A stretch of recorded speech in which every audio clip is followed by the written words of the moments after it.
नमस्कार किसान भाइयों। आज की इस वीडियो में बात करने वाले हैं मई से जून के महीने में धनिया की खेती किस प्रकार से करना चाहिए। किसान भाइयों पहले नंबर में बात करेंगे उपयुक्त मिट्टी, दूसरी जलवायु, तीसरी तापमान, चौथी उन्नत किस्म टॉप बेस्ट वैरायटी, पंचमी नंबर में बात करेंगे धनिया की खेत की तैयारी और उर्वरक खाद की मात्रा किस प्रकार से डालना चाहिए किसान भाइयों।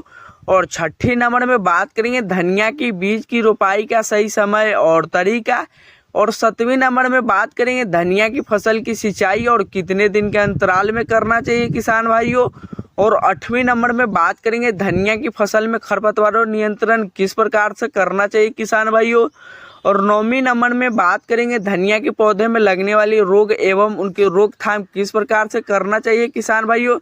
तो चलिए किसान भाइयों, वीडियो शुरुआत करने से पहले आपसे छोटा सा रिक्वेस्ट है, अगर चैनल पर पहली बार आए हैं तो चैनल को सब्सक्राइब और बेल आइकन को प्रेस कर लीजिए ताकि ऐसे ही खेतीबाड़ी से रिलेटेड वीडियो मिलता रहेगा। किसान भाई, धनिया की खेती की उचित जल निकासी वाली किसी भी उपजाऊ भूमि में किया जा सकता है। इसकी खेती के लिए बलुई दोमट मिट्टी की उपयुक्त माना जाता है किसान भाइयों। अधिक पानी वाले स्थानों में इसकी खेती के लिए काली मिट्टी की आवश्यकता होती है। इसकी खेती में भूमि की पीएच मान की बात कर ले किसान भाइयों तो 6.5 से 7.5 की मध्य होनी चाहिए।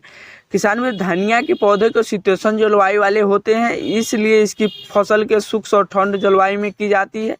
धनिया के पौधे पर बीज आने के दौरान हल्की सर्दी की आवश्यकता होती है किसान भाइयों। इससे बीज के खूबसूरत और ऊंचा गुणवत्ता वाले प्राप्त हो जाते हैं, किंतु सर्दियों में गिरने वाला पाला इसकी फसल को अधिक हानि पहुंचाता है किसान भाइयों। धनिया के पौधे में अधिकतम 20 डिग्री तथा न्यूनतम 35 डिग्री तापमान को सहन कर सकते हैं किसान भाइयों। अब बात कर लेते हैं धनिया की उन्नत किस्में। तो किसान भाई, उत्तम बीज वाली किस्म की बात कर ले किसान भाई तो धनिया की इस किस्म को बीजों की गुणवत्ता काफ़ी अच्छी पाई जाती है। इसके बीजों के सुगंधित तेल की मात्रा भी अधिक पाई जाती है।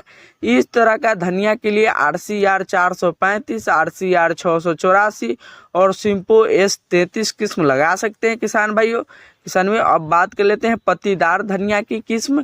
तो किसान में धनिया की इस किस्म को पत्तियों को उगाने के लिए तैयार किया जाता है। इसमें पौधे को निकलने वाले पत्तियों का आकार काफ़ी बड़ा पाया जाता है। इसमें ACR 1 और गुजरात धनिया 2 और RCR 728 किस्म लगा सकते हैं किसान भाइयों। अब बात कर लेते हैं पत्ती और बीज दोनों मिश्रित किस्में। तो किसान में धनिया की इस किस्मों को से बीज की और पत्तियों को दोनों ही अच्छी गुणवत्ता वाली प्राप्त हो जाती है। यह किस्में के अधिक समय में तैयार होती है। इसके पत्तियों की कटाई अरहम में की जाती है, जिसके बाद उन पौधे पर बीज आने के अरहम में होते हैं। इसमें RCR 446 और पंत हरितमा और पूसा चयन 360 किस्म लगा सकते हैं किसान भाइयों। में अब बात खेत की जोताई और उर्वरक खाद की मात्रा किस प्रकार से डालना चाहिए किसान भाइयों। सबसे पहले खेती की अच्छी तरह से गहरी जोताई कर दी जाती है। इसके बाद खेत में ऐसे ही खुला छोड़ दे। पहली जोताई के खेत में 8 से 10 गाड़ी पुरानी गोबर की खाद देना होता है किसान भाइयों। इसके बाद एक बार फिर से खेत की जोताई कर दी जाती है। इससे खेत में मिट्टी गोबर की खाद अच्छे से मिल जाती है। खाद को मिट्टी में मिलाने के बाद पानी लगाकर पलवे कर दिया जाता है। इसके बाद कुछ समय के लिए ऐसे ही खुला छोड़ दे। इसके बाद आखिरी जोताई के समय खेत में जिंक, सल्फेट, फास्फोरस, नाइट्रोजन और पोटास की मात्रा को 2-2-1 की अनुपात खेत में छिड़क देना चाहिए। इसके बाद खेत में रोटेवेटर लगाकर खेत को 2 से 3 तिरछी जोताई कर दी जाती है। इससे खेत में मिट्टी भुरभुरी हो जाती है। मिट्टी को भुरभुरी हो जाने के बाद पट्टा लगाकर भूमि को समतल करा दे किसान भाइयों। इसके अलावा भी पहली सिंचाई के दौरान खेत में नाइट्रोजन की आधी मात्रा दी जाती है तथा पहली कटाई के बाद खेत में यूरिया का भी छिड़काव किया जाता है किसान भाइयों। अब बात कर लेते हैं धनिया के बीज की रोपाई का सही समय और तरीका। तो किसान भाइयों, धनिया के बीज की रोपाई बीज के रूप में की जाती है। अधिक नमी वाले भूमि में 1 हेक्टेयर खेत में धनिया की 15 से 20 केजी बीजों की आवश्यकता होती है तथा कम नमी वाले क्षेत्रों में 25 से 30 केजी बीजों की आवश्यकता होती है। बीजों की रोपाई से उन्हें कैमेंडा जिम और थायरम की उचित मात्रा में मिलाकर बीज को उपचारित कर ले किसान भाइयों। धनिया के बीज की रोपाई खेत में तैयार कतारों में की जाती है। इन कतारों की हल के माध्यम से तैयार कर लिया जाता है तैयार की गई पत्तियों के मध्य 3 सेंटीमीटर की दूरी रखी जाती है किसान भाइयों, तथा बीजों की मध्य 10 सेंटीमीटर की दूरी अवश्य रखें किसान भाइयों। बीजों की रोपाई भूमि में 4 सेंटीमीटर की गहराई में की जाती है। बीजों की रोपाई मई से जून की महीने तक कर देनी चाहिए किसान भाइयों।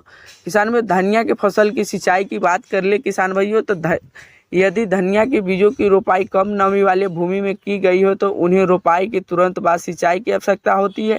इसके अतिरिक्त यदि बीजों की रोपाई नमी वाले भूमि में की गई है तो आवश्यकता के अनुसार ही पानी देना चाहिए किसान भाइयों। धनिया के पौधे को अधिकतम 5 से 7 सिंचाई की आवश्यकता होती है किसान में। अब बात कर लेते हैं धनिया की फसल में खरपतवार नियंत्रण के लिए। तो किसान में धनिया के पौधे में खरपतवार नियंत्रण की अधिक आवश्यकता होती है, इसलिए खेत में जुताई के समय खरपतवारों पर नियंत्रण पाने के लिए खरपतवार नाशक का छिड़काव कर देना चाहिए। इसके अतिरिक्त यदि खेत में फसल के दौरान खरपतवार दिखाई देते हैं तो उन्हें हाथ से उखाड़ कर निराई गुड़ाई कर देनी चाहिए। अधिक मात्रा में खरपतवार दिखाई देने लगे तो पेंडीमिथाइन की उचित मात्रा में छिड़काव कर देना चाहिए किसान भाइयों। किसान भाई अब बात कर लेते हैं धनिया के पौधे में लगने वाले रोग एवं उनकी रोकथाम किस प्रकार से करना चाहिए। तो किसान भाई चिप्पा रोग देखने को मिलता है, भभूतिया रोग देखने को मिलता है। किसान में चिप्पा रोग की बात कर ले किसान में, तो इस किस्म के रोग पौधे पर कीट के रूप में दिखाई देता है। चिप्पा रोग पौधे पर फूल आने के दौरान आक्रमण करता है। इस किस्म को रोग अक्सर हल्की गर्मी में देखने को मिलता है। इस रोग की प्रभावित पौधे पर हरे और पीले रंग के छोटे कीट की दिखाई लगते हैं। यही कीट रोग पौधे को रस चूसकर उन्हें पूरी तरह से नष्ट कर देता है किसान भाइयों। इस रोग की रोकथाम के लिए एक्सीडिमेंटा की छिड़काव कर देनी चाहिए किसान भाइयों। तो किसान भाइयों मिलते हैं नेक्स्ट वीडियो में। जय जवान जय किसान।